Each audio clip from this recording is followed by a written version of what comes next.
Bonjour à tous, ravi de vous retrouver pour ce nouveau numéro des Matins du Sénat, l'émission qui vous fait vivre les travaux de la Haute Assemblée. Et ce matin, nous allons parler football féminin, puisque la délégation aux droits des femmes du Sénat auditionne ce matin Laura Georges, secrétaire générale de la Fédération française de football féminin. Une audition qui porte notamment sur la Coupe du monde de football féminin qui va se dérouler en France au mois de juin prochain. La délégation aux droits des femmes s'intéresse à cet événement car il représente une occasion d'améliorer la visibilité des femmes dans le sport, une démarche qui s'inscrit dans le cadre de la lutte pour l'égalité hommes-femmes. L'audition du Sénat sur le football féminin, c'est tout de suite. Bonjour à toutes et à tous. Je suis donc Laurence Cohen, vice-présidente de la délégation aux droits des femmes, et j'ai l'honneur donc de remplacer notre présidente Annick Billon qui intervient ce matin à la journée des entreprises. Et c'est pour moi un grand plaisir d'accueillir Laura Georges, qui est secrétaire générale de la Fédération française de football et ancienne joueuse de l'équipe de France au palmarès impressionnant. En tout cas, vraiment, vous êtes quelqu'un de caractère, une grande championne, et je trouve que vous répandez autour de vous l'envie pour les femmes, les petites filles, de faire du foot. En tout cas, voilà ce que je voulais vous dire. Et j'attire votre attention sur le fait que cette audition fait l'objet d'une captation vidéo et qu'elle est également ouverte à la presse. Nous avons également le plaisir d'accueillir nos collègues du groupe d'études, pratiques sportives et grands événements sportifs, comme lors de nos précédentes auditions.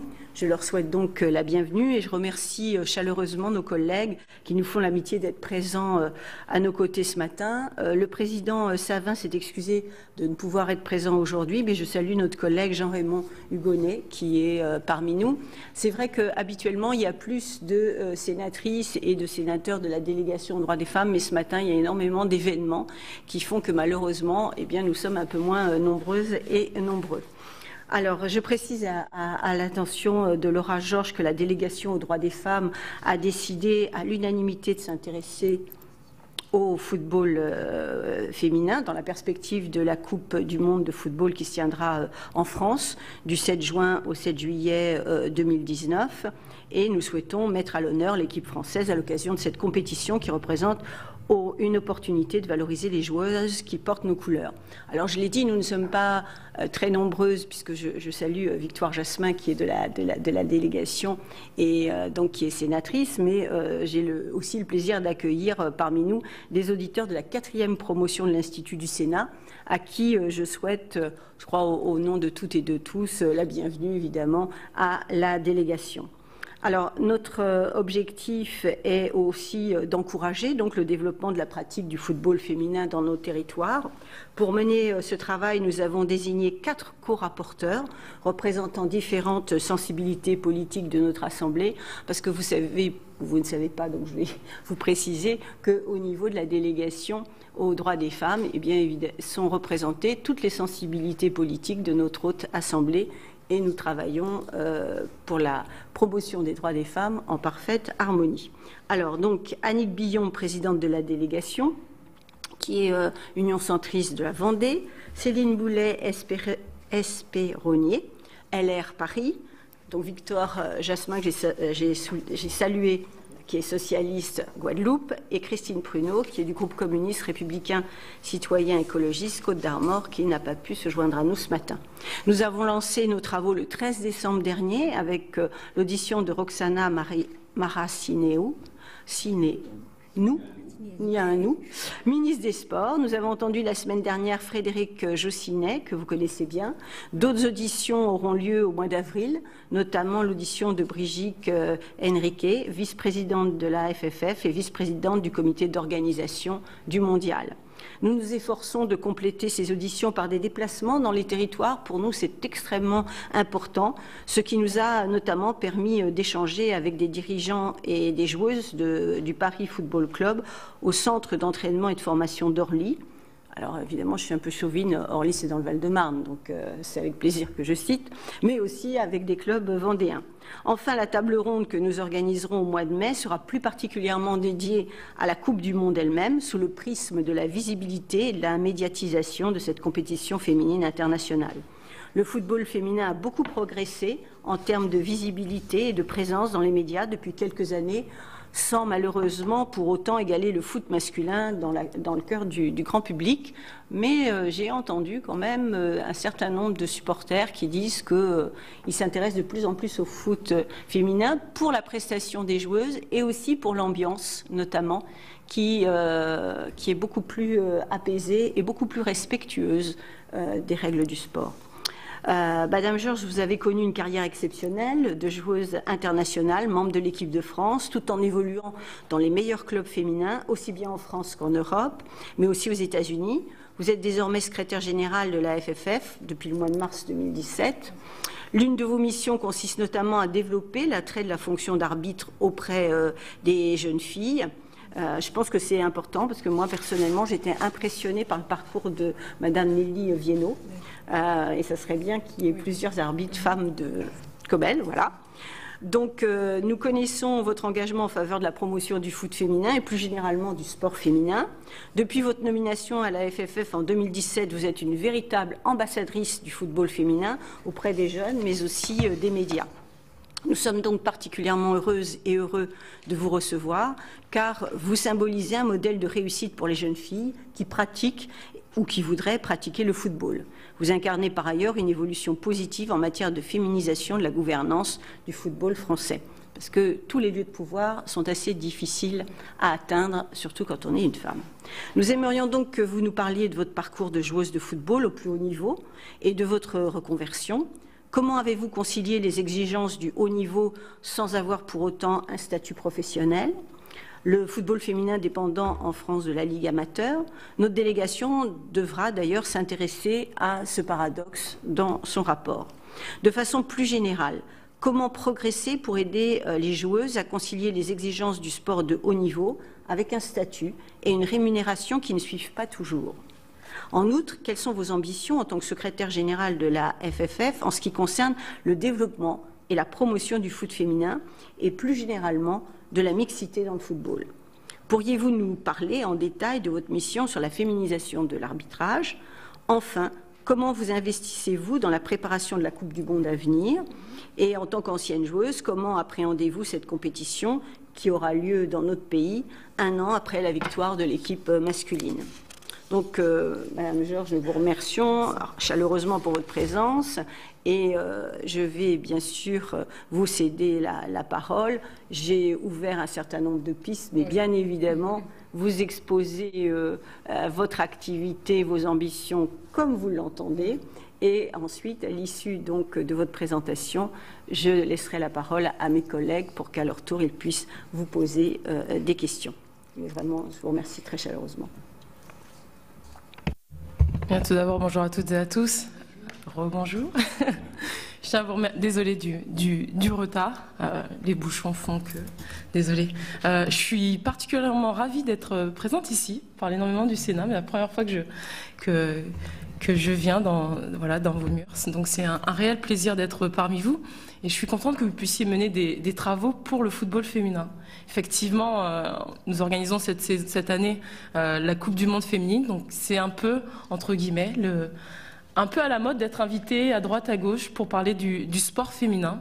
Désolée de mes termes, mais c'est vrai, cette saison, nous sommes énormément sollicités, que ce soit la fédération, mais également nos joueuses, pour parler de cette Coupe du Monde, pour parler de la femme dans les gouvernances, de parler de la place de la femme dans le sport. Donc j'espère que ce n'est pas juste une mode, mais en tout cas, je tiens à vous remercier de faire ces travaux autour de notre football féminin, et je l'espère, qui mèneront sûrement à une avancée ou en tout cas une médiatisation supplémentaire sur notre pratique. Donc pour vous parler un peu de mon parcours, j'ai eu la chance d'être joueuse professionnelle pendant 17 ans. 17 ans d'équipe nationale. Mais sinon, j'ai fait 21 ans de carrière dans le football. 17 ans en équipe de France. Donc une partie de ma vie, plus de la moitié de ma vie, je dirais, à donner au football. Alors comment je suis venue au football? J'ai débuté à l'âge de 12 ans, on m'a repérée dans la cour du collège, on m'a proposé de venir m'entraîner au Paris Saint-Germain. Vous me direz pourquoi le Paris Saint-Germain? Eh bien, en fait, j'ai grandi dans le parc du château de Versailles. Et j'allais donc, du coup, j'étudiais à Versailles. Donc, le club qui avait une section sportive féminine était le Paris Saint-Germain.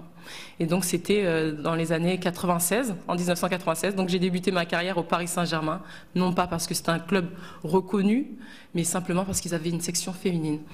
Très vite, j'ai eu la chance d'intégrer un centre de formation qui est Clairefontaine. Clairefontaine qui est l'Institut national du football, qui en 98 prend le pari de créer une élite féminine sous l'impulsion de monsieur Aimé Jacquet. J'y passerai 5 ans afin de pouvoir jouer dans les meilleures conditions, mais également de pouvoir étudier. Parce qu'à l'époque, lorsque je jouais au football au Paris Saint-Germain, nous nous entraînions à 19h le soir, parce que mes coéquipières devaient travailler, et ensuite, parce que mes coéquipières travaillaient, et parce que les seuls moments pour s'adonner au football étaient le soir, après leur activité professionnelle.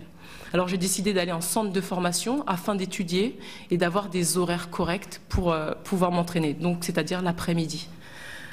À l'issue de mes 5 ans en centre de formation, j'ai été recrutée par le Boston College, une université américaine qui était venue en spring break et qui avait joué contre le Paris Saint-Germain. À l'issue de mon match, ils me demandent si je parle anglais, est-ce que je suis intéressée pour jouer aux États-Unis.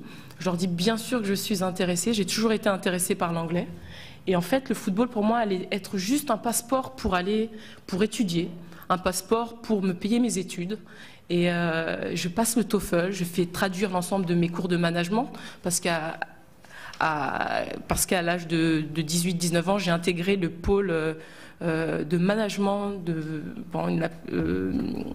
de la Défense, sous l'impulsion de M. Giscard d'Estaing. Il a ce pôle à la Défense. Donc j'ai étudié du management. Ce n'était pas une grande école, mais ça me permettait en tout cas d'étudier autre chose que STAPS. Donc j'ai étudié le marketing, le management. J'étais initiée à ces disciplines-là. Donc je prends le pari de partir aux États-Unis après avoir traduit l'ensemble de mes cours de management. Et je deviens étudiante américaine. J'y passe 3 ans. Je suis diplômée d'un bachelor en communication. Je fais du football. J'ai la chance de rencontrer un psychologue connu et reconnu dans le milieu, M. George Mumford, qui aura travaillé avec M. Michael Jordan.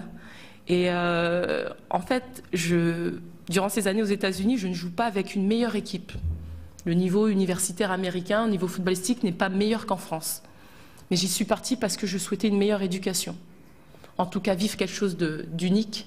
Donc je pars aux États-Unis, je grandis humainement. J'ai une meilleure estime de moi. Je termine mes études, je rentre en France et je vais découvrir le haut niveau, l'Olympique Lyonnais. L'Olympique Lyonnais souhaite gagner la Ligue des Champions. Ils connaissent mon tempérament en équipe de France, puisque lorsque j'étais également aux États-Unis, j'étais internationale senior. En effet, j'avais débuté avec l'équipe de France senior à l'âge de 17 ans. Mais même si j'étais en équipe de France senior, j'ai décidé de partir aux États-Unis pour jouer dans un championnat moins élevé. Donc après mes études aux États-Unis, je rentre en France avec l'ambition de gagner une Ligue des Champions, de devenir professionnel. En tout cas, Jean-Michel Aulas prend ce pari de professionnaliser le football féminin parce qu'il se dit qu'il faut mettre les moyens. On ne peut pas juste avoir une équipe féminine et se délecter de dire voilà, j'ai une équipe féminine et c'est bien. Non, il prend le pari de mettre les moyens, de nous salarier, de nous mettre les meilleures conditions à disposition, des terrains de qualité, d'avoir un suivi médical, d'avoir des salaires, d'être rémunérée pour être joueuse, de nous consacrer totalement à notre fonction. Donc ça tombe bien, j'ai terminé mes études, j'ai fait un Master 2 en marketing, communication et stratégie commerciale, et je me lance pleinement dans l'activité de joueuse professionnelle. En termes de contrat, on dirait que c'est un contrat fédéral. Juridiquement, nous ne sommes pas professionnels, mais c'est un contrat fédéral. Donc je suis rémunérée pour être joueuse. Après quelques échecs pour la Ligue des Champions, je gagne cette Ligue des Champions. Ensuite, le coach de l'Olympique Lyonnais décide de me faire quitter le club. Voilà. Il y a de la concurrence à l'international. Lyon recrute à l'international. Ils recrutent une joueuse japonaise à mon poste. Ils veulent passer à autre chose. Du coup, je quitte Lyon après 6 saisons, 2 Ligues de Champions gagnées, 6 titres de championne de France, 3 titres de Coupe de France. Je décide de quitter Lyon, un peu par la force des choses, en raison du coach. Mais je vais au Paris Saint-Germain, je rentre à la maison. Je rentre à la maison, c'est compliqué de concurrencer l'Olympique Lyonnais. Je ne gagne aucun titre avec le Paris Saint-Germain lorsque je retourne, mais au moins je fais 2 Ligues des Champions, 2 finales de Ligue des Champions avec le Paris Saint-Germain. Le coach de l'Olympique Lyonnais arrive au Paris Saint-Germain. Au bout de 2 ans, il me demande, il me fait jouer en équipe réserve. Donc du coup, je quitte le Paris Saint-Germain décembre dernier. Je vais au Bayern de Munich. Et je vais au Bayern de Munich pour 6 mois. Je décide de faire uniquement 6 mois parce que je prends la décision d'arrêter ma carrière. Entre-temps, je suis devenue secrétaire générale en mars 2017, alors que j'étais joueuse du Paris Saint-Germain. Problème d'éthique. Lorsque je deviens secrétaire générale de la fédération, j'ai pour dossier de développer l'arbitrage féminin. Mais je suis également je suis également joueuse de championnat français. Et donc, forcément, j'ai affaire à des arbitres du championnat français. Mais je dois travailler sur ce dossier. Donc, problème d'éthique, compliqué d'être une secrétaire générale en même temps joueuse. C'est la première fois qu'on voit ça. On n'a jamais vu une secrétaire générale étant joueuse. Mais je prends ce pari d'être secrétaire générale parce qu'il est trop facile de critiquer les instances. Et lorsqu'on vous donne l'opportunité de faire partie d'un comité exécutif, il est temps de prendre ses responsabilités et de se dire qu'il faut faire avancer les choses. Donc je décide, après discussion avec mon président, d'arrêter ma carrière pour me consacrer totalement à ce poste de secrétaire général. Pour revenir à cette position de secrétaire général, comment elle s'est passée? Parce que vous devez vous dire pourquoi une joueuse aujourd'hui est amenée à être dans un comité exécutif et à être secrétaire générale. Alors pendant ma carrière au Paris Saint-Germain, il y a 2 ans, le président Noël Le Graët me contacte et souhaite me convoquer afin d'échanger. Il me demande est-ce que je sais pourquoi. Je lui dis je ne sais pas pourquoi vous voulez me voir. Peut-être vous voulez parler des dom-toms. Et effectivement, vous avez sûrement des dossiers à faire avancer au niveau des dom-toms. Il me dit peut-être, mais il faut qu'on se voit. Donc du coup, je rencontre le président. Il m'expose qu'il est en pleine période présidentielle, enfin d'élection, pardon, et qu'il est en train de former son comité exécutif. Il me propose de rentrer dans son comité exécutif. Ma première question est de savoir est-ce que parce que je suis une femme, est-ce que vous avez besoin de gens de couleur également? Il faut forcément se poser ces questions-là, n'ayons pas peur d'en parler. Et je vous dis, je suis transparente sur les questions et les interrogations que j'avais lorsque j'ai été interrogée. Mais le président, sereinement, me dit non. Laura, on te connaît, tu es quelqu'un d'investi dans ta discipline, que ce soit du couleur ou non. Non, ça ne fonctionne pas comme ça. Parce qu'un président, pour qu'il soit représenté, il faut qu'il ait des gens intelligents, des gens qui sachent s'exprimer. Et j'ai confiance en toi. Je sais que tu aimes parler des choses et tu parles des choses avec le cœur. Donc après réflexion, de savoir les avantages, les inconvénients, parce que je suis encore joueuse et qu'il y a quand même cette perspective d'aller jouer une Coupe du Monde, est-ce que ça ne va pas entraver mes performances sportives que d'avoir une fonction de secrétaire général? Je décide de foncer. Ce n'est pas tous les jours qu'on peut avoir l'opportunité de faire partie d'un comité exécutif, d'avoir un regard, d'avoir une parole pour les femmes et pour ma discipline. Donc je prends cette décision. Je suis également joueuse du Paris Saint-Germain. Mais du coup, 1 an plus tard, je décide d'arrêter ma carrière pour me consacrer totalement à cette fonction. Alors ce rôle de secrétaire général, je ne sais pas si vous connaissez quelle est la fonction d'une secrétaire générale ou d'un secrétaire général dans une fédération. Alors le rôle d'un secrétaire général dans une fédération est de donner les orientations stratégiques d'une fédération. Vous l'aurez compris, nous avons une directrice générale à la fédération, dont c'est le rôle. Nous fonctionnons comme une entreprise. Nous avons une directrice générale, c'est une femme, qui a ce rôle de vision stratégique pour notre fédération. En ce qui me concerne, je suis une secrétaire générale qui a pour rôle de représenter mon président, Noël Le Graët, que ce soit sur notre territoire, mais également à l'international. Je me déplace sur le territoire, je suis régulièrement invitée par nos ligues, par nos districts, pour intervenir sur quelques sujets que ce soit. On me connaît par rapport au football féminin, mais je peux intervenir pour remettre des récompenses à nos licenciés, à nos bénévoles. Je peux intervenir pour parler d'arbitrage féminin, pour encourager les femmes à s'investir dans le football. Voilà en quoi je peux intervenir. Mais j'ai également pour mission de développer et de promouvoir l'arbitrage féminin. Et j'ai également, cette année, qui est particulière avec la Coupe du Monde, je suis ambassadrice auprès de notre comité d'organisation de la Coupe du Monde féminine. Alors pour revenir sur ma mission du développement de l'arbitrage féminin, alors je n'ai jamais été arbitre, j'ai toujours respecté les arbitres, même si j'étais une défenseur rugueuse, j'ai toujours respecté les arbitres. J'ai eu la chance d'être traductrice lors des matchs de Ligue des Champions. Donc j'étais proche des arbitres internationaux, des arbitres hommes, qui sont aujourd'hui des arbitres reconnus pour leur Coupe du Monde. Donc je me suis toujours intéressée à cette fonction. Mais pourquoi j'ai ce projet de développer et de promouvoir l'arbitrage féminin? Parce qu'en fait, c'est un gros challenge à la fédération. C'est un dossier qui a du mal à décoller. Et donc du coup, je me suis attelée à ce dossier-là. Actuellement, nous avons plus de 160 000 joueuses sur le territoire. Et actuellement, avec l'arbitrage, la saison dernière, la saison 2017-2018, nous étions à 867 arbitres. En deçà des objectifs de l'année 2016, normalement, nous aurions dû être, depuis l'année 2017-2018, à 1000 arbitres. Donc cet objectif n'étant pas atteint, eh bien, je prends cette responsabilité, ce challenge d'augmenter ce nombre de licenciés et de donner une toute autre vision à l'arbitrage féminin. Alors pour parler d'arbitrage féminin, lorsque je prends ce dossier, je me pose la question, qu'est-ce qui va amener ces filles à l'arbitrage? Aujourd'hui, être joueuse, c'est très simple. Vous prenez une licence et vous êtes joueuse. Pour être arbitre, et je ne parlerai pas que de l'arbitrage féminin, pour être arbitre aujourd'hui, il faut faire une formation. À l'issue de cette formation, de 2-3 jours, vous avez un examen. Donc il faut réussir cet examen. Lorsque vous avez réussi cet examen, vous allez sur le terrain. Et lorsque vous êtes sur le terrain, vous faites face à des équipes masculines ou féminines qui peuvent parfois être compliquées, qui peuvent vous insulter, qui peuvent vous remettre en question. Vous avez 13, 14, 15 ans, peut-être que vous vous rendez compte que l'arbitrage n'est peut-être pas fait pour vous. Donc vous arrêtez. Donc aujourd'hui, lorsque je prends ce dossier, c'est un réel challenge à me dire comment je vais amener ces petites filles, comment je vais amener ces jeunes garçons, parce que ça parle aussi de nos jeunes garçons, comment je vais changer cette image de l'arbitrage auprès de nos jeunes. Parce qu'aujourd'hui, l'image de l'arbitrage n'est pas bonne, on ne va pas s'en cacher. Les gens respectent cette fonction. Chaque année, lors de nos journées nationales de l'arbitrage, La Poste, notre sponsor principal et national pour le monde de l'arbitrage,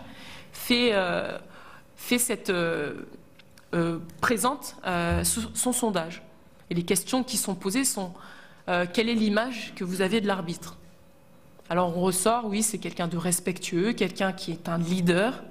Mais lorsque je me suis entretenue avec La Poste, j'aurais dit mais pourquoi vous ne posez pas la question à savoir combien de personnes souhaiteraient être arbitres de matchs de football? La question n'est pas posée. Il serait intéressant de savoir combien de personnes auraient la responsabilité de prendre ce sifflet. Je pense que très peu de personnes auraient le courage et l'envie de prendre un sifflet. Pourquoi? Parce que les gens ont peur d'être insultés, parce que les gens ont peur d'être remis en question, parce que les gens ont peur de prendre des responsabilités. Manager des hommes et des femmes durant un match, c'est très compliqué. Il faut avoir du courage. Et souvent, pour une jeune fille qui déjà débute dans le football, avoir à arbitrer des hommes, avoir à faire des formations avec des jeunes garçons, ce n'est pas facile.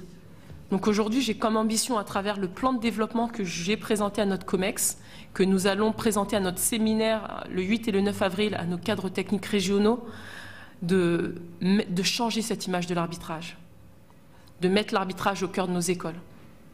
Aujourd'hui, je trouve qu'il est indispensable que nos jeunes soient éduqués à l'arbitrage. Pourquoi?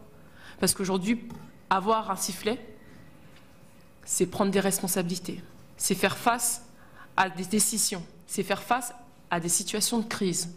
Aujourd'hui, les jeunes, lorsqu'ils font du sport, ils font du sport. Ils s'amusent. On ne leur demande jamais de prendre des responsabilités. On ne leur demande jamais de faire face à une situation de crise, faire face à des gens qui ne sont pas d'accord avec eux. Voilà pourquoi je pense qu'il est important d'avoir l'arbitrage dans nos écoles. Dernièrement, je suis intervenue dans les journées olympiques pour Paris 2024. Je suis allée dans une école près de la fédération et je leur parle de mon parcours et je leur parle de mon dossier, l'arbitrage. Je leur dis alors, l'arbitre c'est quoi? Donc ils me disent c'est les cartons rouges, c'est les cartons jaunes, c'est le sifflet. Ils ne me disent pas que c'est du leadership, que c'est du management. Ils sont très jeunes, c'est normal. Mais c'est l'image que les enfants ont. L'autorité, le sifflet, la contestation, ils sont contestés, ils ne savent pas prendre les bonnes décisions. Alors j'ai fait venir une petite fille au milieu de la classe et j'ai demandé à 2 groupes, un garçon et une fille, de contester la décision de cette jeune fille, de se plaindre. Et j'ai dit allez-y, parlez-lui, parlez-lui. Et donc la petite fille est au milieu des 4. Et la seule chose qu'elle pouvait faire, c'est reculer, reculer, reculer. Et on pouvait voir qu'elle se rétrécissait. Elle ne pouvait pas parler. Je dis, alors qu'est-ce qu'on fait? C'est toi l'arbitre, c'est toi qui prends les décisions. Elle dit, je ne sais pas. Je dis, écoute, ben c'est comme ça un conflit. C'est dans la vie de tous les jours. Vous savez très bien, lorsqu'on rentre dans une activité professionnelle, on doit se battre pour ses idées. Nous devons argumenter, nous devons expliquer. Nous devrons faire face à des gens qui ne sont pas d'accord. Et aujourd'hui, si on peut mettre nos enfants, nos jeunes dans ces responsabilités-là, c'est les préparer pour demain. Mais c'est aussi, à l'inverse, les préparer à respecter l'autorité. C'est respecter les gens qui prennent des décisions. Voilà pourquoi il est important de mettre l'arbitrage dans nos écoles. Donc c'est une partie de mon plan de développement. Et après, au niveau de notre territoire, on va travailler à accompagner nos ligues et nos districts, à pouvoir garder nos arbitres. Parce qu'aujourd'hui, pour garder des arbitres, il faut avoir des gens qui les accompagnent après les matchs. Après un match difficile, il faut qu'ils aient des gens qui soient disponibles pour les accompagner. Donc on va essayer de lancer une campagne de recrutement de référents, de gens volontaires qui ont envie d'accompagner nos arbitres. Et de leur dire, bah, après un match c'est compliqué, de se dire je suis disponible pour toi, je vais t'accompagner. Donc c'est de la solidarité que je demande à travers mon plan. Mais on va également faire changer nos statuts. Vous savez très bien que parfois, pour pousser les gens pousser, par exemple, on parle de gouvernance féminine, mais parfois il faut imposer. Comme la gouvernance du sport, on a imposé à avoir 3 femmes dans les instances, dans les comités exécutifs. Et bien à travers nos statuts de l'arbitrage, je vais pousser nos ligues et nos districts à avoir des arbitres féminines. Et s'ils investissent dans l'arbitrage féminin, on les aidera sûrement avec des dotations, sûrement avec des nouvelles recrues. On va faire en sorte qu'ils aient envie de s'investir et à recruter des arbitres.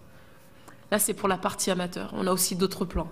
Voilà, on veut aussi que nos territoires puissent travailler sur la communication autour de l'arbitrage. On ne veut pas de stéréotypes sur des slogans autour de l'arbitrage. Prenez le sifflet, c'est vous, vous êtes les maîtres. Non, on veut que ce soit eux qui s'approprient cette communication autour de l'arbitrage. Donc on va les faire travailler sur comment ils voient l'arbitrage et comment on peut les accompagner. Mais une autre partie, c'est que je vous parle de l'amateur, de comment on fait pour amener beaucoup plus de jeunes filles à l'arbitrage. Je suis ravie de vous parler de ce deuxième projet qui concerne notre élite. Parce qu'il faut donner aussi une vision à l'arbitrage, donner aussi envie à nos jeunes à faire de l'arbitrage.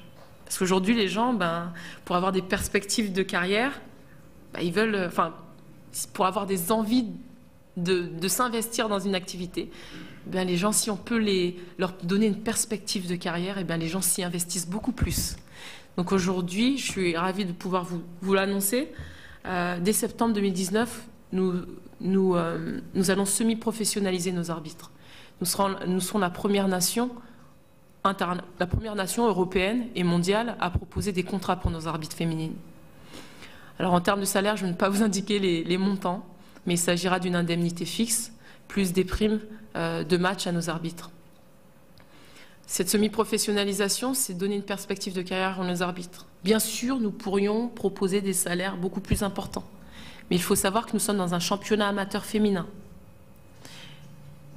À l'inverse, nos hommes sont dans un championnat professionnel. Et c'est la Ligue professionnelle du football qui rémunère nos arbitres.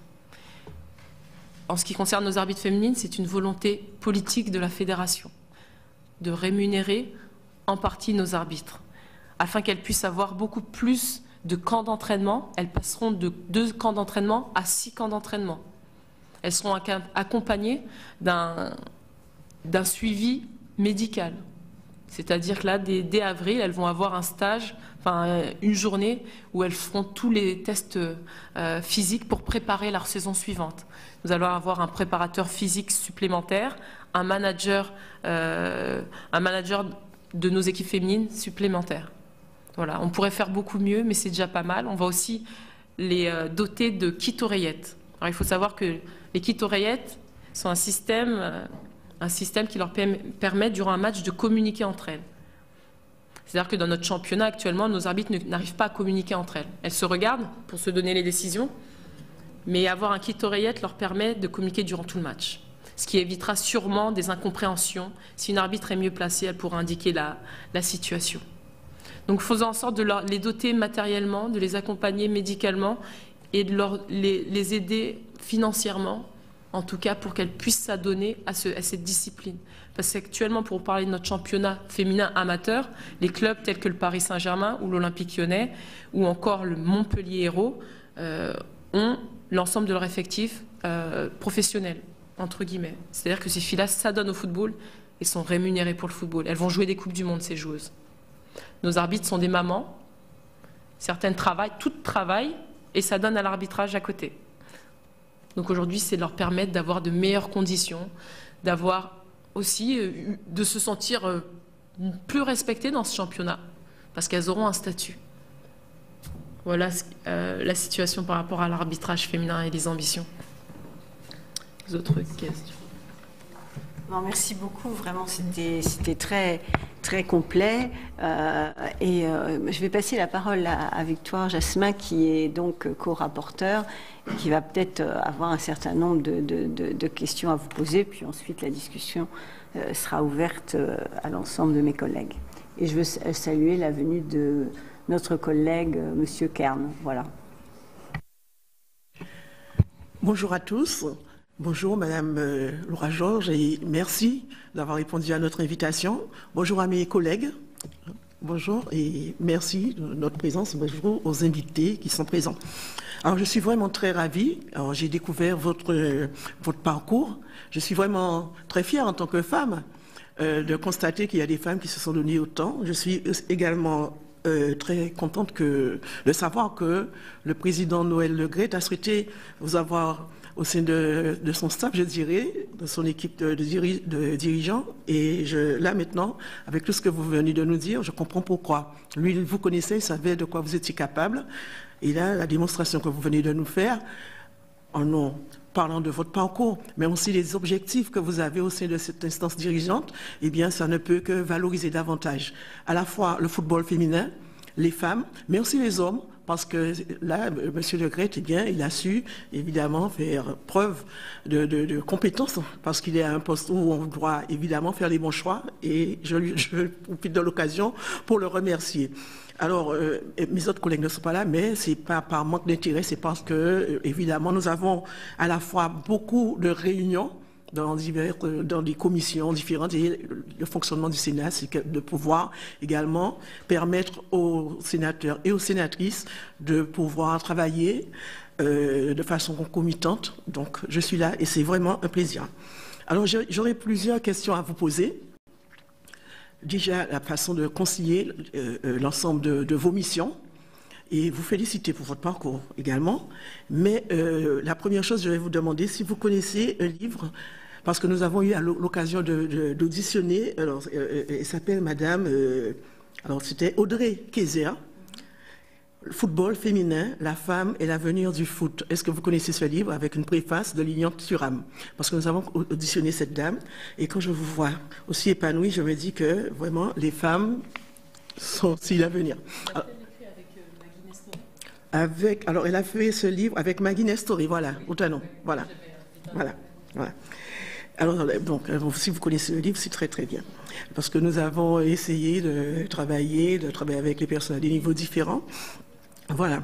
L'autre approche, c'est concernant la professionnalisation des femmes, parce que nous avons eu l'occasion de nous déplacer. Nous avons souvent rencontré des personnes qui avaient un double projet.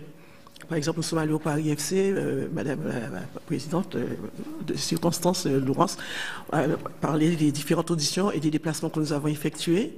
Et là, nous avons vu des femmes déterminées qui ont un double projet, qui savent concilier la vie professionnelle ailleurs et aussi le football. Donc, ce sont des personnes qui sont épanouies, mais qui ont également envie de réussir et de susciter l'envie chez d'autres jeunes femmes pour la pratique du football. Concernant l'arbitrage, vous avez parlé des projets également. Donc, est-ce que au niveau des différents clubs, vous constatez qu'il y a des manquements? Parce que vous avez atteint en partie l'objectif, vous l'avez dit, mais est-ce qu'il y a des manquements? Nous avons lors de notre audition au Paris FC, justement, les dirigeants nous ont fait part de leur satisfaction également. Au sein des équipes féminines, c'était beaucoup plus apaisé. et les femmes acceptaient beaucoup plus les décisions des arbitres et les matchs étaient beaucoup plus, je dirais, soft, dans la mesure où il y a moins de revendications, des décisions de l'arbitre. Et ce que je constate également, et que c'est important, c'est toute la partie managériale. C'est vrai, votre formation initiale et professionnelle vous permet effectivement de prendre un certain nombre de décisions, mais c'est important pour l'avenir du football féminin. Alors, maintenant, concernant le mondial, alors, est-ce que toutes les équipes sont prêtes? Est-ce que vous êtes satisfaite des préparations? Est-ce que également au niveau, parce que là on a parlé plus de votre parcours, mais au niveau des infrastructures également, parce que là nous avons aussi droit de savoir si vous êtes satisfait des infrastructures qui vont vous accueillir, qui vont accueillir les autres dans les autres grandes villes, parce que ça ne se fera pas sur un site unique. Et puis concernant le football amateur, avez-vous des informations qui pourraient nous permettre, parce qu'en fait, vous avez parlé des écoles. Alors, est-ce que vous allez, quand vous vous déplacez dans un établissement scolaire, c'est pour donner l'envie de faire du football? Est-ce que, selon vous, cela pourrait permettre également de susciter l'envie? Est-ce que vous allez, c'est un objectif ou tout simplement pour toute la partie managériale, la façon aussi pour les filles, parce que bon, on parle beaucoup de parité, mais là on voit bien que ce n'est pas une question de parité, c'est une question aussi de compétence. Et là, vous êtes à cette place-là parce que vous êtes compétente, et c'est pas parce qu'il faut qu'il y ait des femmes absolument dans les instances dirigeantes. Et là, c'est quand même important de le dire. Donc, pour le moment, ce sont ces questions-là que je souhaiterais vous poser, tout en sachant que beaucoup de jeunes filles ont souhaité par le passé faire du football, mais tant au niveau des instances qu'au niveau quelquefois des familles elles-mêmes, on préférait que les filles fassent la danse ou d'autres types de sports. Et aujourd'hui, on voit qu'il y a vraiment un engouement pour le football féminin. Donc, qu'est-ce que vous en pensez? Est-ce que vous pensez que ce sont les pionnières qui donnent l'envie? Et puis, les relations avec les médias. Parce que là, c'est ouvert aux médias, notre audition. C'est également un captage vidéo, mais les relations avec les médias par rapport au football féminin et par rapport à votre positionnement, comment vous aussi, avec les relations que vous, en tant que femme sportive de haut niveau, quelles ont été vos relations également? Voilà. Merci beaucoup. Il y a beaucoup de questions, donc soit vous répondez pendant 10 minutes, voilà, et ensuite je passe la parole à mes collègues, ou vous souhaitez que je leur passe tout de suite la parole, c'est vous qui me dites.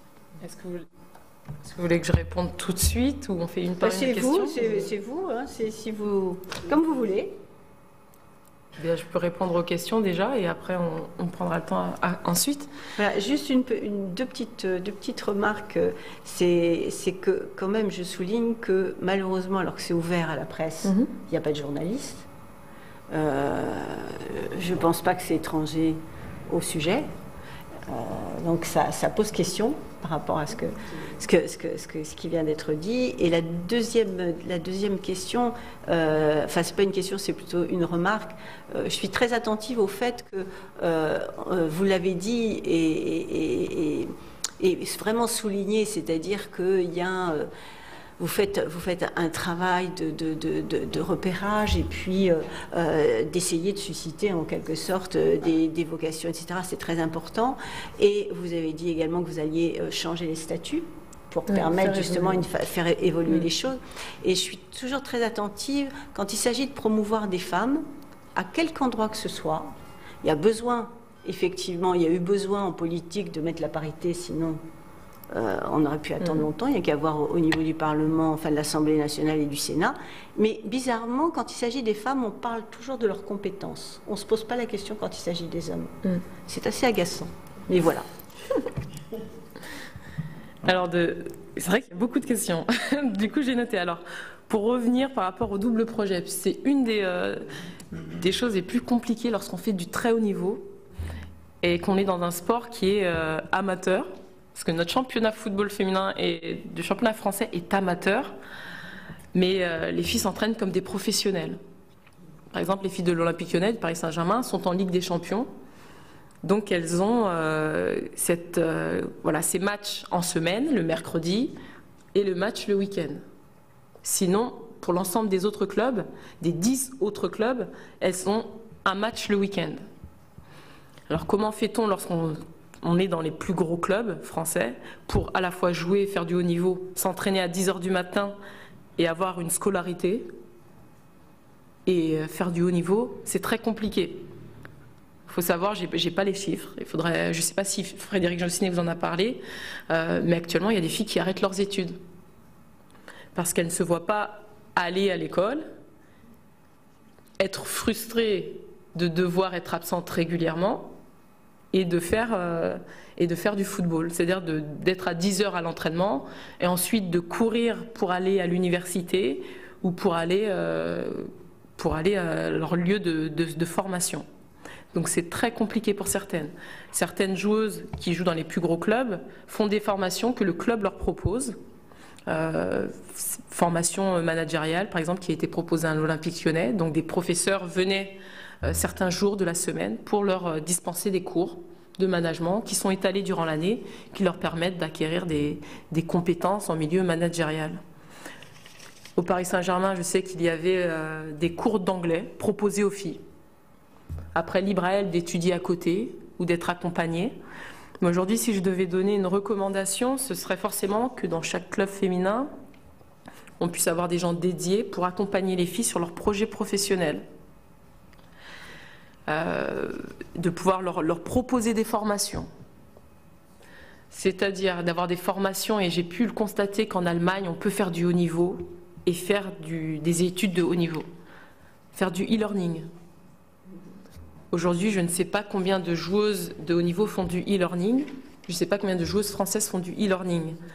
En tout cas, dans les clubs où je suis passée, les filles ne faisaient pas du e-learning. Donc, il faudrait un rapprochement, en tout cas des universités, des formations auprès de nos clubs professionnels, de nos clubs féminins, parce qu'aujourd'hui, il y a quand même des établissements qui ne veulent pas accueillir des sportifs qui sont régulièrement absents. Il faut faire ce constat-là. Il y a certaines personnes dans les milieux scolaires qui ne veulent pas avoir des sportifs qui sont absents. Il y a des gens qui disent non, moi tu es trop absente, non. Parce que l'image du footballeur ou de la footballeuse est quelqu'un qui peut-être gagne de l'argent, ou du moins ils ont cette idée que les gens sont juste là et gagneront de l'argent. Donc non, il faut peut-être avoir de meilleurs rapprochements entre les clubs et certaines universités, certains lieux de formation. Ce qui est de réalité, j'ai eu des coéquipières qui me disaient, écoute, le directeur de l'établissement ne veut pas que je reste dans cette formation parce que je suis trop absente.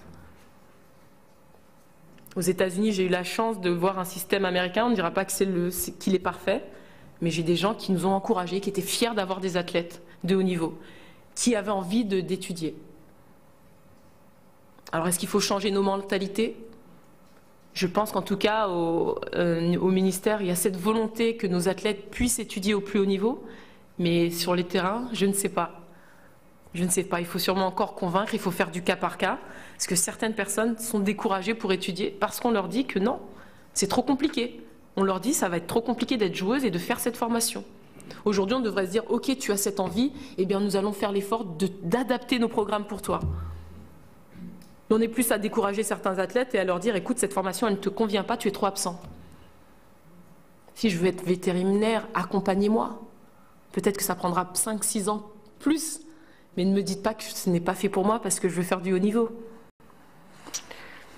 Donc voilà, il faut sûrement faire du cas par cas, au moins être écouté pour nos athlètes lorsqu'ils ont cette envie de faire une formation spécifique. Et effectivement, être sportif de haut niveau, ça demande à des entraînements à 10 h du matin, avoir un décalage en termes de scolarité, mais au moins qu'on puisse être écouté et que les gens qui ont cette possibilité de faire évoluer leur programme et d'accompagner nos sportifs.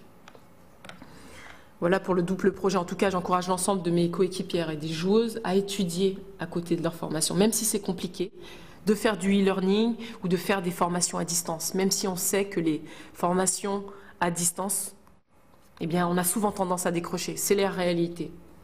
Parce que lorsqu'on est dans un système de joueuses de haut niveau, on s'entraîne, on est blessé, donc on va faire des soins, ou bien on s'entraîne et puis parfois on est juste fatigué. Et puis le fait de ne pas être dans une classe, d'être dans un entourage régulier, eh bien souvent on décroche. Donc c'est encore à revoir comment on peut accompagner nos sportifs de haut niveau, voilà, avoir du e-learning, des professeurs en visio.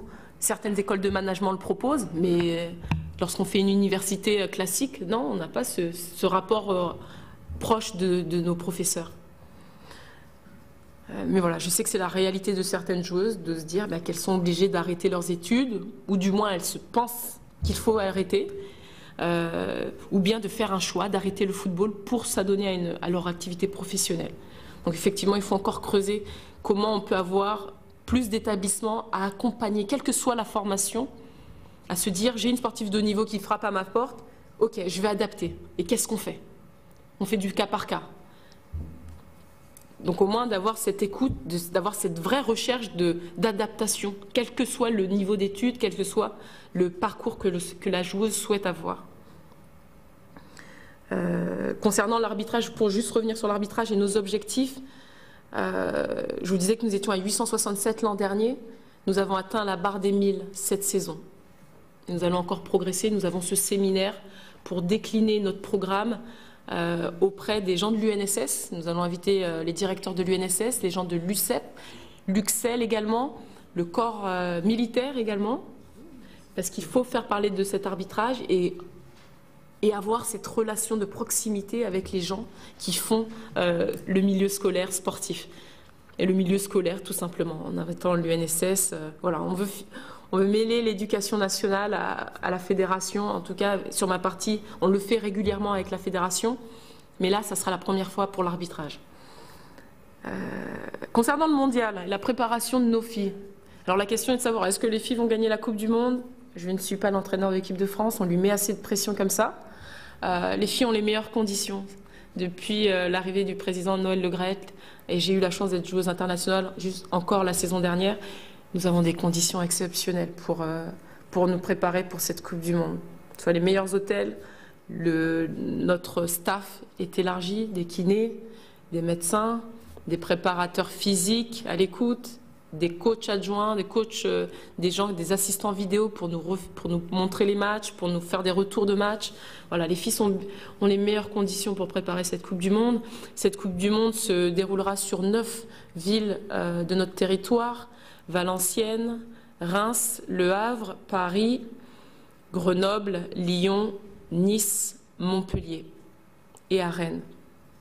Les terrains sont exceptionnels. Ce sont des stades de la Ligue 1 masculine, des terrains de haute qualité.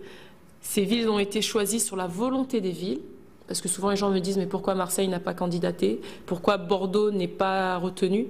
C'est la volonté des villes. Nous voulions organiser cette Coupe du Monde avec des villes qui puissent accompagner ce projet de tout cœur, qui puissent mettre les moyens. Parce que l'objectif de cette Coupe du Monde, c'est d'avoir des stades pleins.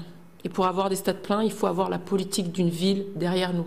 Il faut avoir des gens engagés, des hommes et des femmes engagés pour le football, mais aussi parce que forcément, eux aussi ont des objectifs sur le territoire. Par exemple, on a des villes telles que Nice qui veut relancer le sport dans sa ville. Paris a comme objectif d'être une ville internationale, accueillir le monde. L'Olympique Lyonnais, avoir cette politique de diversité dans sa ville. Donc voilà, il y a ce projet de Coupe du Monde avec des villes qui ont envie de se donner les moyens. Et nous, étant de l'autre côté de la barrière, notre objectif est d'avoir des stades pleins. Pas uniquement des stades pleins pour nos joueuses de l'équipe de France, mais des stades pleins pour l'ensemble de notre compétition. Parce que nous allons accueillir ce qui se fait de mieux dans le football féminin. Nous voulons que nos stades soient remplis pour des matchs tels que la Jamaïque qui va s'opposer à une autre équipe. La Jamaïque est moins connue dans le monde du milieu du football. Mais voilà, nous voulons que les gens soient ouverts à l'ensemble du football et pas juste des grosses nations. Nous voulons avoir des stades pleins. En tout cas, nous sommes en avance sur la vente de nos billets. Donc les choses s'annoncent plutôt bien. Les gens ont une vraie considération pour le football féminin. Et c'est vrai que si notre Coupe du Monde est réussie, c'est parce qu'elle sera, parce que nous aurons des stades pleins, mais en même temps, si notre équipe nationale gagne ce titre, effectivement. Mais surtout si nous avons une belle fête sur le territoire. Cette Coupe du Monde, elle n'est pas juste pour les pratiquants du football, elle est pour tout le monde. Comme lorsque nous avons organisé la Coupe du Monde 98, tout le peuple français était présent sur nos stades. Aujourd'hui, nous voulons vraiment que ce ne soit pas considéré comme un sport féminin, une compétition féminine, mais juste une compétition que la France organise et que la France organise une fête à la maison. Donc nous voulons accueillir cette Coupe du Monde de cette manière-là. Voilà. Et alors, juste pour revenir sur une de vos questions, concernant l'école et l'importance de l'école pour le football, pour l'arbitrage, nous avons des programmes déjà dans le milieu scolaire. Parce qu'on ne peut pas rentrer dans le milieu scolaire aisément. Mais nous avons des programmes de football. La quinzaine du foot pour les collèges et lycées, qui consiste à initier le football dans nos collèges et lycées. Et à l'issue d'une saison de football, d'initiation au football, nos jeunes font une restitution audiovisuelle ou une restitution vidéo. Et nous avons des lauréats de ce concours qui sont invités ensuite à rencontrer nos équipes de France ou à être invités sur des matchs nationaux ou internationaux. Donc en mettant nos programmes de l'arbitrage dans nos programmes scolaires, à travers nos programmes du foot à l'école, mais également de la quinzaine du foot, c'est aussi initier nos jeunes à l'arbitrage et ensuite qu'ils puissent rencontrer nos arbitres sur leurs matchs de Coupe de France ou sur des matchs de l'équipe de France. Voilà. Merci beaucoup pour ces réponses très complètes. Donc, mes chers collègues, je vous en prie. Donc, Claude Kern d'abord, ou après c'est dans l'ordre que vous voulez. Allez-y. Peu importe où nous nous partagerons les questions. Donc, merci beaucoup d'avoir convié déjà notre groupe d'études sur les pratiques sportives et les grands événements. Groupe qui est présidé par Michel Savin et dont je suis le vice-président. Et je voudrais également naturellement saluer les auditeurs pour leur présence. Donc déjà dire merci à Laura Georges pour son exposé. J'ai pu la suivre un peu sur sa carrière sportive. Je ne la connaissais pas sur sa carrière entre guillemets administrative, qui est très bien également. Alors moi, je voudrais revenir sur quelques points que vous avez abordés. Tout d'abord, l'arbitrage féminin. Je suis d'accord qu'il faut le développer. Il faut le développer. Et il y a par contre un point, je l'ai peut-être mal compris, puisque quelque part, j'ai compris que vous vouliez limiter l'arbitrage féminin de haut niveau au championnat féminin. Moi, je pense qu'il faut l'étendre. Je pense qu'il faut absolument le partager pour l'avoir vu dans d'autres pays. J'ai l'impression que quand il y a un arbitre féminin, les joueurs masculins sont beaucoup plus respectueux vis-à-vis de l'arbitre féminin parce qu'ils n'osent pas l'attaquer frontalement comme ils le feraient avec un arbitre masculin. Donc moi je pense qu'au contraire que l'arbitrage féminin dans le championnat masculin ne peut être qu'une bonne chose et peut peut-être calmer certains esprits de certains joueurs. Après vous avez pour le développement, est-ce que vous pouvez préciser comment vous comptez aider aider les ligues, les districts et surtout comment vous pouvez encourager également, comment vous avez prévu d'encourager les clubs? Parce que je pense qu'avant tout, il faut que les clubs mettent en place, pour l'avoir vécu et l'avoir mis en place dans d'autres pratiques sportives, si au sein d'un club, on met une petite école de formation des arbitres, ça peut amener beaucoup, au club et surtout à certains joueurs qui n'auraient peut-être pas forcément le niveau d'évoluer dans des équipes 1 ou 2, mais qui aurait très bien le niveau pour devenir un très bon arbitre. Donc je pense que ça aussi, ce serait une bonne chose. Enfin, pour la formation, l'accompagnement pour la formation, c'est vrai qu'aujourd'hui, c'est très délicat. Ça fait d'ailleurs partie d'une de nos recommandations que nous avions mises dans notre rapport avec Jean-Jacques Lozac sur la gouvernance dans le football professionnel. Et je pense que chez nous, le système de formation en France, surtout dans les universités, serait à revoir. Parce que vous avez évoqué le système anglo-saxon au niveau des États-Unis. C'est vrai qu'un bon sportif est recherché avant tout pour aller à l'université. Ça fait même partie, dans certaines universités, des critères de sélection. Donc je pense que là aussi, il y a un gros travail à faire et qu'il faut faire absolument avec le ministère l'éducation nationale, le ministère également de la recherche et des études supérieures. Enfin, personnellement, j'ai une grande considération pour le football féminin. Parce que quand on regarde un match de football féminin, on voit une pratique pure, sans triche, et surtout un beau jeu. Et moi, je crois qu'aujourd'hui, les gens qui sont amoureux du football, eh bien, quand ils regardent un match de football féminin, je parle de certains qui pensent qu'une fille, c'est pas fait pour le foot, c'est plutôt fait pour le basket.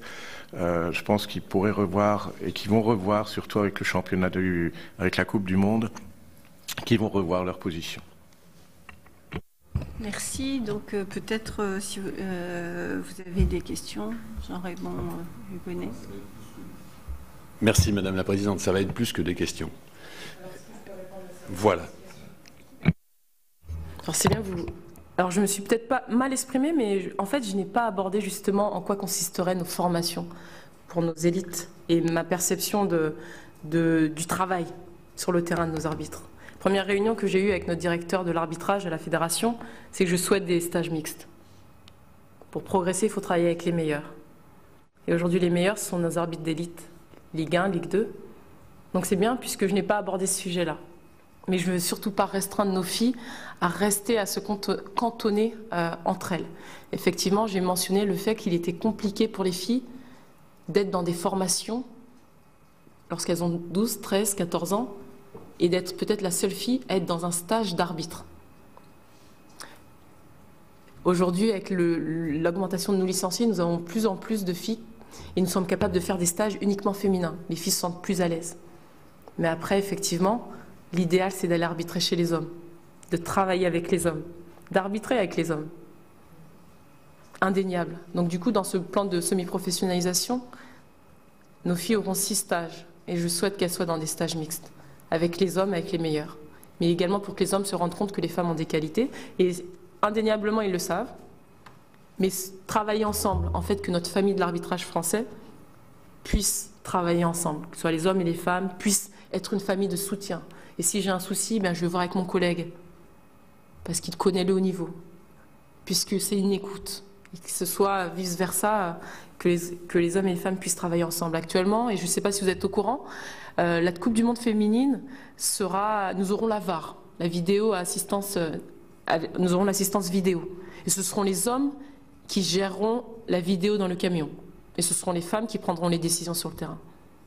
Ça sera unique d'avoir des hommes, puisque la FIFA, la Fédération internationale, n'a pas eu le temps de former ses arbitres à la vidéo. Donc ce sont les hommes qui, aujourd'hui, sont à la vidéo dans leurs championnats respectifs, viendront sur notre Coupe du Monde féminine. Donc nous aurons des hommes et des femmes arbitres pour notre Coupe du Monde, actuellement. Donc forcément, notre volonté, sans avoir attendu que la FIFA puisse avoir cette envie de travailler avec les hommes et les femmes, mais d'avoir, en tout cas, des hommes et des femmes pour travailler à l'arbitrage. Travailler en mixité, c'est la meilleure des façons de progresser pour les hommes et les femmes, mais également pour nos arbitres féminines actuellement, de côtoyer ce qui se fait de mieux. Effectivement, oui, je pousse à ça. Même si aujourd'hui, chez nos plus petites, avoir des stages entre elles, les regrouper parce qu'elles sont jeunes, c'est beaucoup plus simple pour elles d'être en confiance, parce qu'elles sont plus petites. Mais après, travailler en groupe, d'avoir un groupe hommes et femmes, de jeunes filles et de garçons ensemble, c'est l'idéal. Concernant, et je n'ai pas pu vous présenter ceci dans notre plan de développement, vous m'avez posé la question comment nous allons pousser les clubs à recruter, comment nous allons accompagner nos ligues et nos districts à recruter les arbitres. Alors nous allons les challenger. Pour pousser les gens à recruter, nous allons les challenger en leur donnant des récompenses. Les clubs qui recruteront le mieux auront des dotations. Les districts qui ramèneront le plus d'arbitres féminines seront récompensés. Alors avec notre groupe de travail, nous allons voir sous quel type sous quelle forme. Est-ce que ce sont des invitations à des matchs? Est-ce que ce sont des dotations en équipement? Parce qu'aujourd'hui, la réalité de nos ligues et nos districts, c'est que parfois, il manque d'équipement. Donc voilà, c'est une réflexion qu'on va mener On va en parler en séminaire. On doit se revoir encore pour savoir comment nous allons les challenger. Aujourd'hui, nous avons une journée qui s'appelle la Journée nationale de l'arbitrage avec la Poste. Je veux que ce soit nationalisé. Et pourquoi pas faire un challenge autour de cet événement? C'est-à-dire que les ligues et districts qui feront les plus beaux événements autour de l'arbitrage seront récompensés. Parce que vous savez très bien que les gens s'investissent lorsqu'ils ont un retour. Donc c'est les mettre en avant, les valoriser. C'est comme ça que nous allons relancer la machine et que nous allons accompagner nos clubs et nos districts. Et vraiment mettre en avant les gens qui font l'arbitrage. Voilà, effectivement, vous avez parlé également d'écoles d'arbitres. Aujourd'hui, en janvier, le 19 janvier, lors du match France-États-Unis au Havre, nous avons signé une convention avec le HAC. Le HAC va dorénavant avoir une école, une section arbitrage au sein de son club. Il faut savoir que le club de Laval a une section arbitrage. Effectivement, l'idéal pour nous, ce serait d'avoir des écoles d'arbitrage dans nos clubs. Parce que ça voudrait dire qu'ils ont des infrastructures dédiées à l'arbitrage. Ça mettrait forcément nos jeunes en situation d'être dans des meilleures conditions, d'avoir des préparateurs physiques, d'avoir des terrains d'entraînement. C'est ce que je pousse, c'est ce qu'on souhaite. On a des clubs moteurs, on a des ligues moteurs. La Normandie est une ligue moteur en termes de sections arbitrage. On en a... Voilà. Mais également d'avoir des sections arbitrage dans nos écoles, dans nos collèges, dans nos lycées. Nous en avons une à Auxerre, à Metz, dans l'ensemble de nos ligues, nous avons des écoles. Aujourd'hui, c'est pousser ce développement dans nos collèges et nos lycées. Effectivement, ça fait partie du plan de développement. Merci beaucoup. Je passe la parole, mon cher collègue. Merci Madame la Présidente. Très heureux de vous accueillir ce matin, Madame Georges. Vous devriez venir plus souvent. On va y veiller. Non, juste dire 2-3 choses en essayant d'être synthétique. Je suis ici, alors bien entendu, parce que je suis les travaux de la délégation aux droits des femmes. J'étais avec ma collègue au déplacement au Paris Football Club. Mais surtout, je suis sénateur francilien de l'Essonne. Mais surtout parce que je suis un passionné de football et de longue date. Alors passionné par ce sport que j'aime tant et que nous sommes nombreux sur le globe à aimer, mais plus parce que pour ce qu'il représente, vraiment. C'est-à-dire pour vous dire, alors certains pensent que je suis malade, mon épouse notamment, mais le football est un art. Et c'est la raison pour laquelle les femmes y ont toute leur place. Alors je souscris tout à fait à ce qu'a dit notre présidente sur le fait, en tout cas je le mesure, moi avec mes yeux d'homme, la difficulté pour les femmes de se faire une place, alors en politique, mais dans tous les lieux de pouvoir, je le vois tout à fait. Et bien bizarrement dans le football, je pense, même si c'est parfois lent et vous travaillez à accélérer les choses, mais que les choses vont plus vite qu'on ne croit. D'abord parce que je constate qu'au plus haut niveau, au football, de ce sport merveilleux, la présidente de la Ligue professionnelle de football est une présidente, Nathalie Bois de la Tour. La vice-présidente, Brigitte Henriquez, vous en avez parlé, de la Fédération française, vice-présidente, c'est pas rien. Une secrétaire générale, par exemple. Et puis n'oublions pas non plus Florence Ardouin, quand on parle de femme de caractère, qui est directrice générale de la Fédération française. Donc, avec le talent et l'intelligence qui est la sienne, le président de la Fédération française, et c'est d'abord quand on est responsable la plus grande des qualités, a su s'entourer. Et je constate qu'il a choisi des femmes, il leur a proposé, et il a fait vraiment là œuvre utile. Alors moi, pourquoi je parle du football et pourquoi le rôle des femmes est prépondérant dedans ? Je voulais juste, je le fais à chaque fois, excusez-moi de le répéter, mais citer Albert Camus, qui a dit « Tout ce que je sais de la morale, je l'ai appris au football et sur les planches. » Alors, je partage très très modestement vis-à-vis d'Albert Camus. Je suis un sénateur un peu atypique puisque je suis musicien professionnel et passionné de football. Combien il avait raison quand il a dit ça. Parce que, et vous avez employé le mot tout à l'heure, quand les choses se conçoivent bien, elles s'énoncent clairement, vous l'avez dit avec une limpidité dans votre parcours, vous avez employé le mot, le football est un passeport. Alors moi, ma question, pour faire très simple, parce que sinon on y passerait la matinée, et puis il y a d'autres orateurs qui vont parler, mais comment, au moment où nous vivons, avec l'accueil de la Coupe du Monde, avec la position des femmes, et le fait que les femmes peuvent apporter au football, qui est le sport le plus pratiqué au monde, est tant décrié dans notre pays. Rendez-vous compte, on est champion du monde. On est champion du monde. On a là un outil merveilleux pour montrer ce que devrait être ce pays. On passe à côté tous les jours. Nous sommes champions du monde. On parlait de la formation. Je peux vous en parler juste un tout petit peu parce qu'il se trouve que j'aime tellement le football que j'ai mis au monde avec mon épouse 2 enfants, dont l'un qui a 19 ans est stagiaire professionnel de football. Il a 19 ans, au Paris Football Club. Il y a un I, Paris Football Club. Voilà. Et je suis certain qu'un jour, il va y avoir, et avec tout le respect pour le Paris Saint-Germain, qui est un grand club qui, lui aussi, apporte beaucoup au football français, mais il va y avoir un club populaire à Paris, comme il y a dans toutes les capitales du monde. Il y a 2, 3, 4 clubs par capitale. En France, on n'en a qu'un. Et c'est très bien déjà, mais il va y en avoir bientôt un populaire. C'est pas pour rien que ce club, d'ailleurs, on y est allé, a investi sur un club de football féminin. C'est même un club de haut niveau dont l'équipe première joue en Ligue 2 pour les hommes et en Ligue 1 pour les femmes. Bon. Tout ça se passe très bien, mais on voit bien que pour l'image même du club, et pas pour la com, mais dans les racines du club, la section féminine est très importante. Alors, moi, ce qui m'intéresse là, c'est de savoir comment... est-ce que vous avez déjà des pistes, hormis les pistes techniques que vous avez déjà abordées sur l'arbitrage, qui est fondamental. Je partage tout à fait ce que vient de dire Claude Kern sur le fait qu'il est peut-être plus risqué pour une femme d'arbitrer un match d'hommes, parce que ça ne doit pas être simple. Quand on voit déjà que des hommes, l'arbitre peut avoir peur à un moment donné.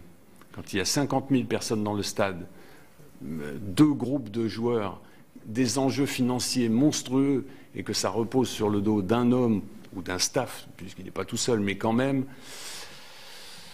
Vous voyez, ce fameux film « À mort l'arbitre », et celui qui vous parle avec une modeste carrière amateur, mais j'étais aussi un défenseur rugueux, il y a un moment où les arbitres, on a un peu de mal avec les arbitres. Et c'est pas pour rien que vous vous occupez tout de suite, arriver à des postes importants, à la fédération, il n'y a pas de hasard, vous devez vous occuper des arbitres.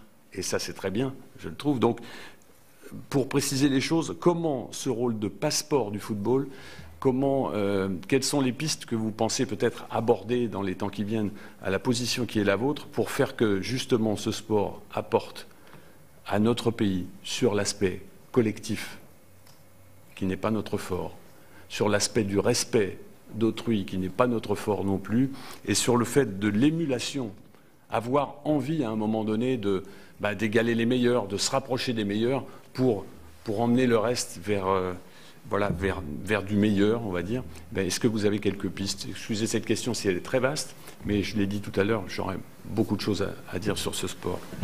Est-ce que vous pourriez détailler un peu plus votre question concernant se rapprocher des meilleurs? Vous parlez de qui lorsque vous dites se rapprocher des meilleurs?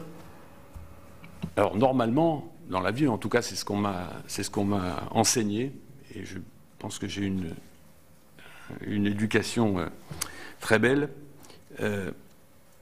On a envie toujours, on voit, c'est comme ça que je suis venu au football d'ailleurs, on voit quelqu'un jouer au football, faire un geste, un art, c'est un vrai, on a envie d'égaler. Et la première chose qu'on fait quand on est enfant, quand on voit Gareth Bale marquer d'un retourné en finale, qu'est-ce qu'on fait? On prend un ballon, on va dans le couloir et on essaye de se retourner. Et on comprend que c'est pas forcément aussi simple. Donc le meilleur, c'est ça, c'est dans ma carrière d'élu, une carrière professionnelle, une carrière d'une vie publique, j'ai commencé maire de la commune dans laquelle je suis né. J'ai été maire pendant 18 ans. Et je suis devenu président de cette communauté de communes, pas par une stratégie machiavélique, parce que je voulais m'élever dans le sport, j'attends pas la politique, dans la politique, pardon, j'attends pas après la politique pour vivre. Mais je me disais, oui, en allant vers le plus haut, parce que j'ai besoin d'avoir une vision sur un territoire et d'apporter à ce territoire ce que j'apporte pour ma commune. Il se trouve que, quasiment 20 ans après, je suis parlementaire. Quand je suis parlementaire, je représente bien sûr mon territoire, c'est l'article 24 de la Constitution, mais je représente autre chose. Je voudrais tant que mon pays, au moment où je vois des gens dans la rue réclamer, casser des choses, je voudrais tant expliquer à ces gens ce que l'on peut faire dans ce pays, et j'aimerais, en étant parlementaire, très modestement, contribuer au fait de dire Voilà des choses qui paraissent évidentes et qui ne sont pas faites. Eh bien, je pense qu'au niveau de ce que peut apporter le football à notre société, il y a des choses évidentes. On a parlé en 98 de black, blanc, beurre. Ouais. Ça a été un slogan de com'. Ça n'a rien rapporté à notre pays au niveau de la cohésion, sauf à ce que l'hymne national soit sifflé quelques mois après dans le Stade de France. Ce que j'aimerais, c'est que ce football puisse apporter à notre pays, je l'ai dit, sur des thématiques qui sont claires, limpides et fondatrices, eh bien qu'on dise, on réussit à le faire au football. Qu'a fait Didier Deschamps à la Coupe du Monde? Il a fait des choix. Il a dit, voilà, je vais réunir 23 garçons pour aller chercher une coupe. Si on n'avait pas eu un manager, vous avez employé ce mot, si on n'avait pas eu un manager d'hommes et de femmes, en leur disant, on va faire ça, voilà, moi je vous montre le chemin et je vais montrer à chacun que tout le monde a sa place et que je suis obligé d'en choisir. Il y en a 23, il y en a des centaines de très bons joueurs de football dans ce pays. Il y a 67 millions de Français qui pensent qu'il aurait dû prendre celui-ci et pas celui-là. Il en a pris 23 et il a atteint l'objectif qu'on lui avait assigné. Eh bien, c'est ça que j'appelle se rapprocher des meilleurs, c'est-à-dire suivre des exemples qui sont des exemples avec des réussites.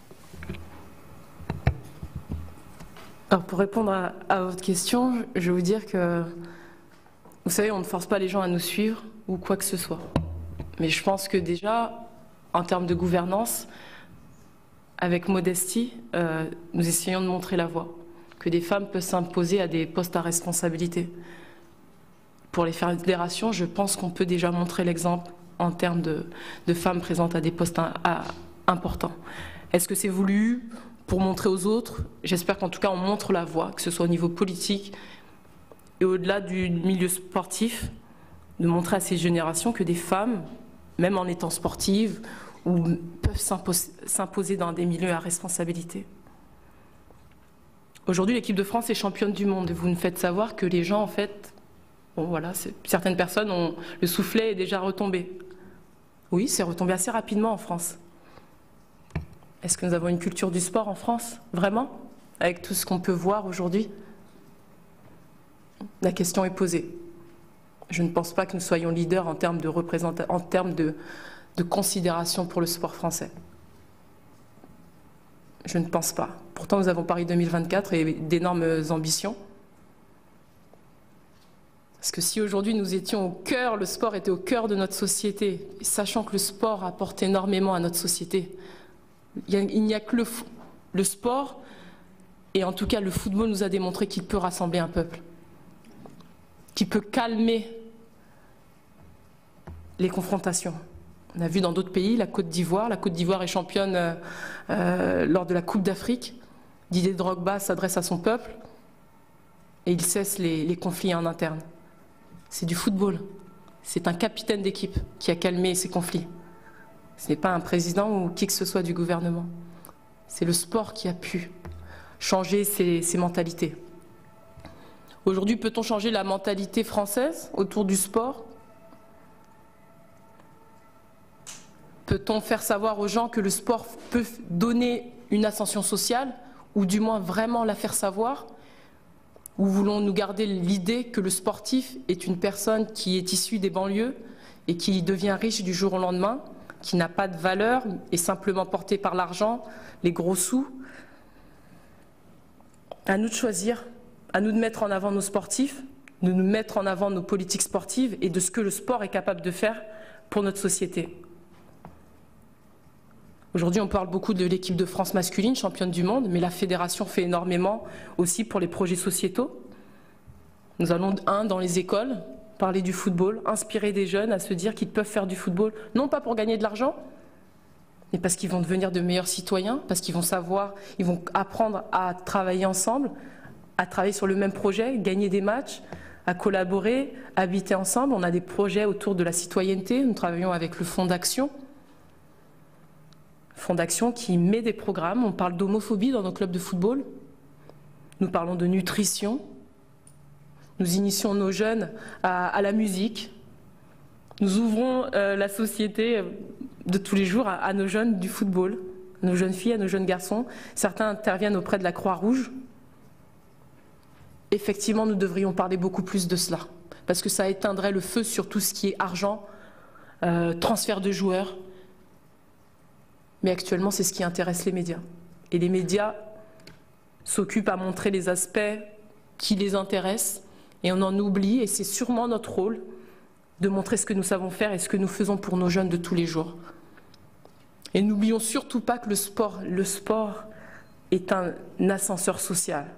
Et de le mettre en avant, nous ne le faisons pas assez en France. Aux États-Unis, eh bien aujourd'hui, j'ai été inspirée aux États-Unis. J'allais aux États-Unis pour avoir un bachelor.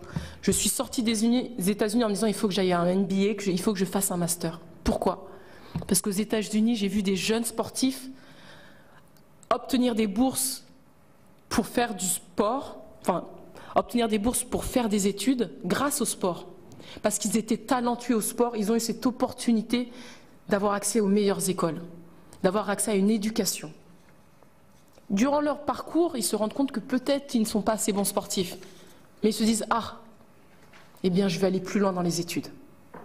Je vais aller plus loin. » Mais le sport m'a permis et m'a été un passeport pour aller plus loin. Aujourd'hui, on ne met pas assez en avant le fait que le sport est un ascenseur social. On ne le met pas assez en avant. Ma mère est femme de service dans un établissement. Mon père est à la sécurité au château de Versailles. Si je n'avais pas le football, et si je n'avais pas grandi à Versailles, peut-être que j'aurais juste eu comme option d'aller en faculté, d'être dans l'administration française. Simplement ça. Mais c'est grâce au football que j'en suis là.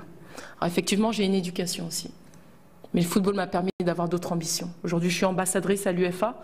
J'interviens à l'international. J'ai la chance de parler plusieurs langues, d'avoir côtoyé des joueuses brésiliennes. Donc je m'adonne aussi au portugais.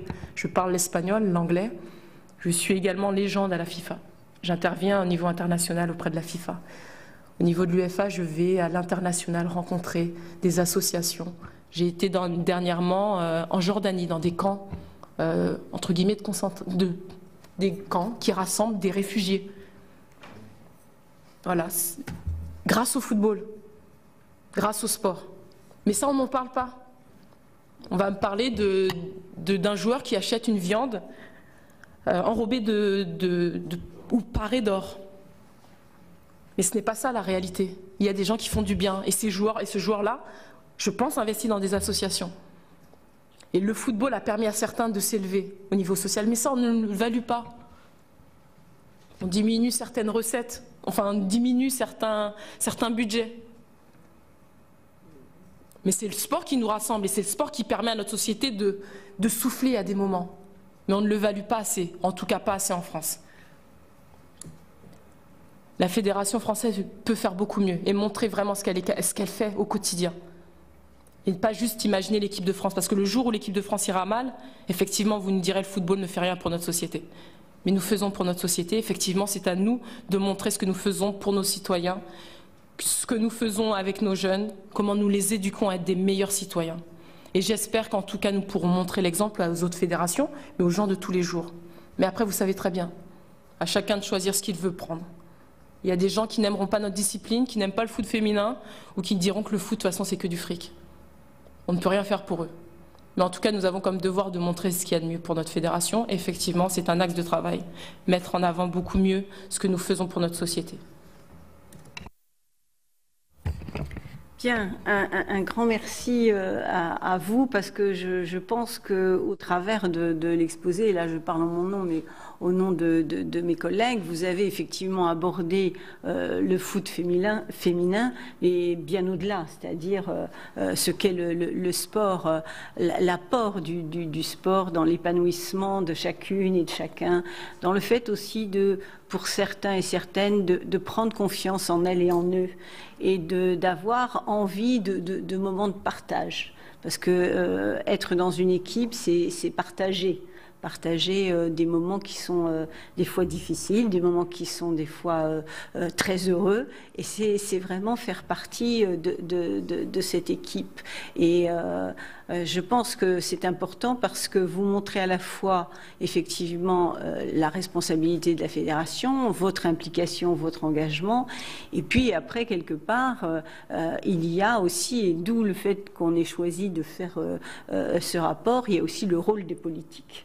Parce qu'il y a aussi notre rôle à nous, parce que vous êtes une formidable ambassadrice du football féminin, mais c'est aussi à nous d'intervenir, de soutenir tous les projets dont vous nous avez parlé, de mieux les partager et puis de faire en sorte qu'on n'asphyxie pas financièrement le sport. Parce que malheureusement, les économies, elles sont faites là où il ne faudrait pas les faire. Et ça, c'est personnel, je veux dire, je n'engage que moi en disant ça, mais voilà. Mais je pense que c'est partagé et je pense que le sport a besoin effectivement aussi de soutien et de soutien de l'État, du gouvernement, parce que les enfants dans les écoles ont besoin de pratiquer le sport de manière très régulière, bien plus régulière. Et il y a des choses qui peuvent être faites de manière formidables et qui ne sont malheureusement pas tentées. Et des fois, on voit l'engagement d'un certain nombre de collectivités, d'ailleurs, qui arrivent à se débrouiller avec ce qu'elles ont et qui suppléent un peu les manquements de l'État pour aider, pour soutenir. Donc voilà. Donc un grand merci. J'espère que notre rapport va contribuer à mieux éclairer donc ce qu'est le foot féminin et puis aussi à mieux faire connaître les personnes que nous avons auditionnées parce que c'est aussi important et c'est une belle rencontre ce matin que nous avons eue en vous entendant et en partageant avec vous les propos que vous avez pu dire. Donc un grand merci. Merci. C'était l'audition de Laura Georges, secrétaire générale de la Fédération française de football féminin. La délégation aux droits des femmes du Sénat l'a interrogée sur la promotion du football féminin en France. Pour Laura Georges, l'un des enjeux est de recruter des femmes arbitres, car elles sont encore peu nombreuses aujourd'hui. Et il est question notamment de professionnaliser l'arbitrage féminin. Un enjeu important alors que la France accueille en juin la Coupe du Monde de football. L'assistance vidéo à l'arbitrage sera pilotée par des hommes, mais la décision finale sera bien prise par un arbitre féminin. C'est la fin de cette émission. Vous pouvez revoir tous nos programmes sur notre site internet publicsena.fr. Très bonne journée sur les chaînes parlementaires.